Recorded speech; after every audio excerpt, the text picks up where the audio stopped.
I think your answer, you may not be the first one. So, how long? We'll proceed in the order of the program. So you're first. Okay. How long are you giving us? No, and stop. Stop this one. 10, 12? Yeah, try and do 12 to 14, under 15, Yeah. to give us half the time for the Q&A. And stop me if I No, because sometimes I always find it difficult to realize how long you have been talking when you were talking. Yeah.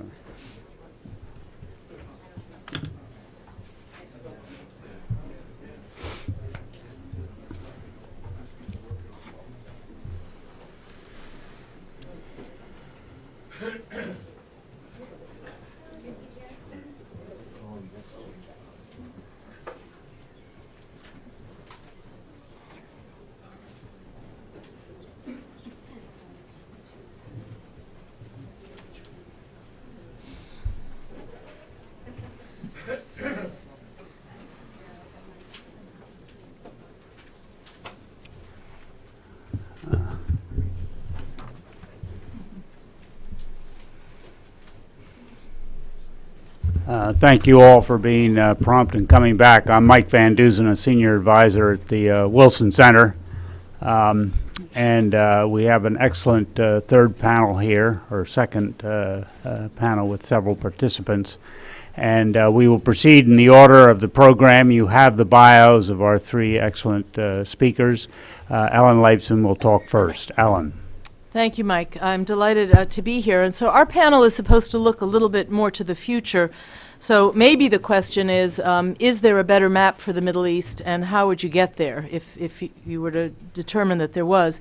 I do think that underlying our conversation up until now is sort of different visions for what is the best political organization for these Arab lands that really are a little bit distinct because they are united by language and to some extent history and religion. It's slightly different. Maybe it's closest to Latin America where most countries speak Spanish, maybe, but it's certainly different than Asia where you have different languages and histories, etc. So is there a different sort of underlying political structure for the Middle East and post-empire, or is there even a yearning for a resurrection of some of the political concepts of the imperial past, which would, the Ottoman millet system, for example, where communities could self-govern, but there was some larger structure that provided security and international status.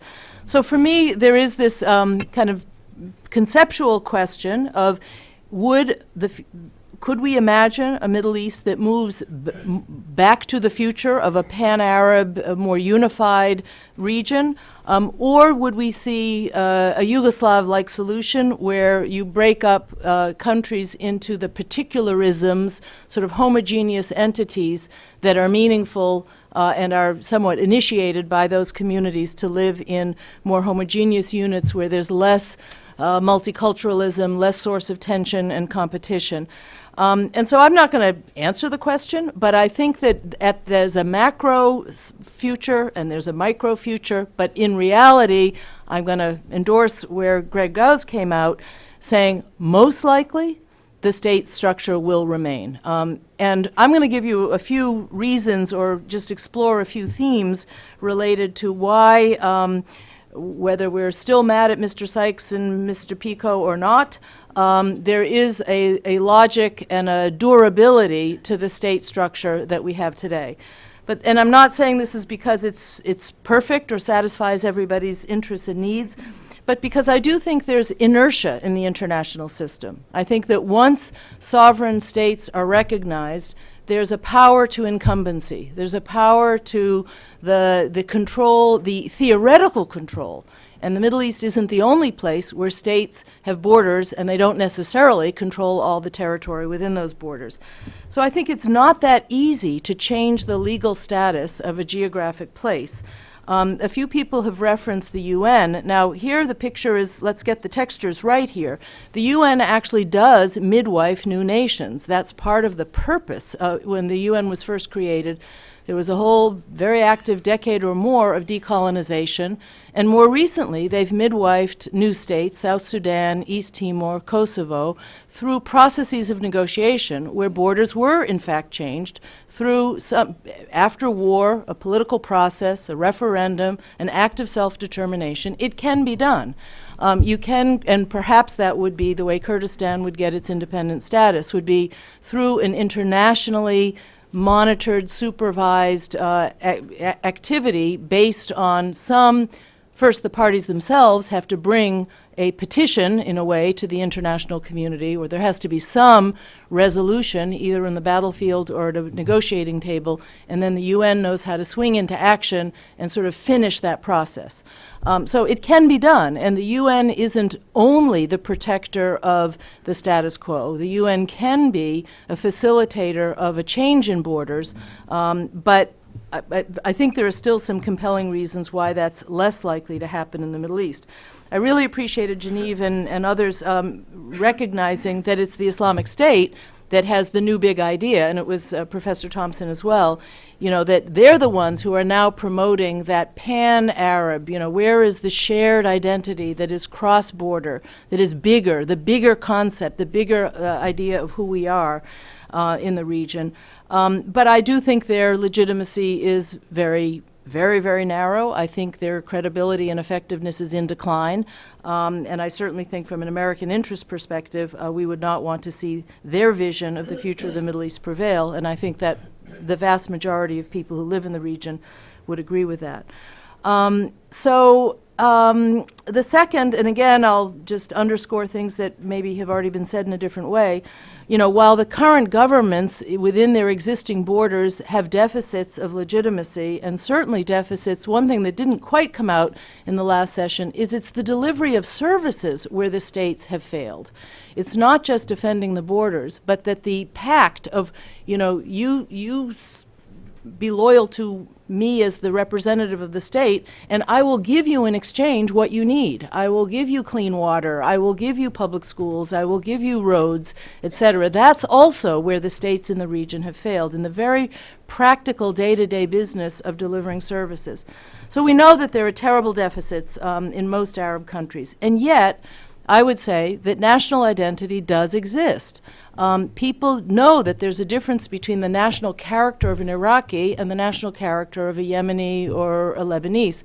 And some of this is way pre-modern, some of this is deep historic attachment to geography, attachment to place, and some of it has been nurtured in the 20th century through myth-making that draws on cultural particularisms.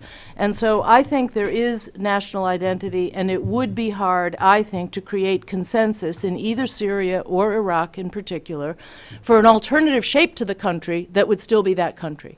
And I think in the end, the attachment to a general sense of place, even if in the borderlands there's some ambiguity about where one state ends and the next state begins, I think these places still matter.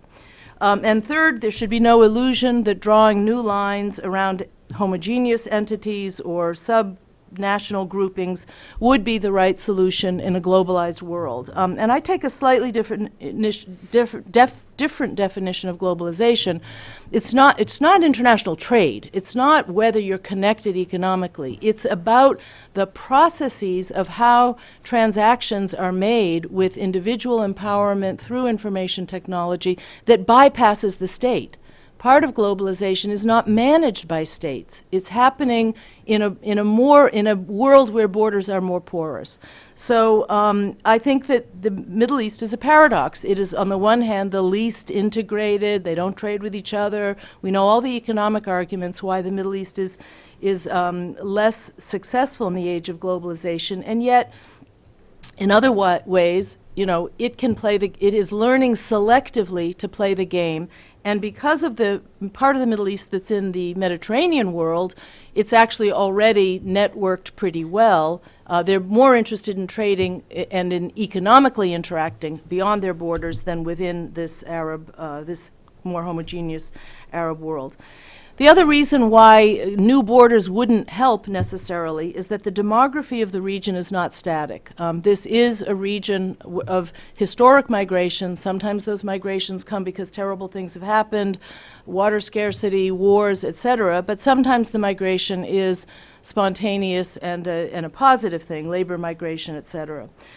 So I'm going to argue for, a recognition that the world is a place where the borders are already more porous, and that we have to adapt to a world with more porous borders. In the Middle East, we have twilight zones, regions where, we're not quite sure where one country has ended and the next one begins. But there are modern solutions. There are free enterprise zones. There are, migration without visas. There's, free travel for religious purposes. There are hinterlands where joint enterprises and shared sovereignty solutions to economic or social or cultural institutions can certainly take place. And we haven't talked a lot about integration as a way to build a bigger and better Middle East, but I do think that at least in North Africa, maybe in parts of the Levant, some of the early steps on economic integration, which could be started by a more empowered private sector or by just empowered individuals, linking transportation systems, shared power grids, water systems, etc. This is happening in other parts of the world. It could certainly happen in the Middle East. And then last, I guess others have made this point that, really it's what happens inside the borders. It's not the borders themselves that matter. Of course, none of these more productive relationships in the Middle East can be built without more attention to the quality of governance. Thanks. Thank you very much, Ellen. Daniel Neep is teaches at the School of Foreign Service at Georgetown University and is a fellow at the Wilson Center this year. Daniel. Thank you. So I was asked to address a couple of questions in my presentation. How should we redraw the map of the Middle East? And what does it mean to change borders in the Middle East today? These are tough questions, particularly because as a historical sociologist by training and inclination, I'm inclined to look at the long-term changes in the relationship of state and society. So I'm going to kind of extrapolate from that historical development and draw out some implications for the future, hopefully. I'm probably going to pretty much agree with everything that's been said already, which puts me in an unusual position. Not my inclination either. So before I address this question of redrawing the borders, I have three preliminary questions that I want to raise. Firstly, who is asking this question about redrawing borders? And as been mentioned previously, it's a question that's been raised much more often in DC than it is in the region itself. There's a certain attraction to the idea of redrawing borders as a form of cartographic engineering, if you like, that will introduce structural changes in the Middle East that will resolve the problems which have been dogging the region for a century or so. The effect of this is to recast problems of the Middle East as an indigenous problem, as to do the lack of fit between the constitution of local societies and the borders which exist. It minimizes in some ways oddly, it minimizes actually the role of the West in interfering in the Middle East since the Sykes-Picot borders were actually put in place. And as has been pointed out in the previous session, reunification projects to reverse the Sykes-Picot borders, or plan remote borders, have failed during the 50s and 60s. It does kind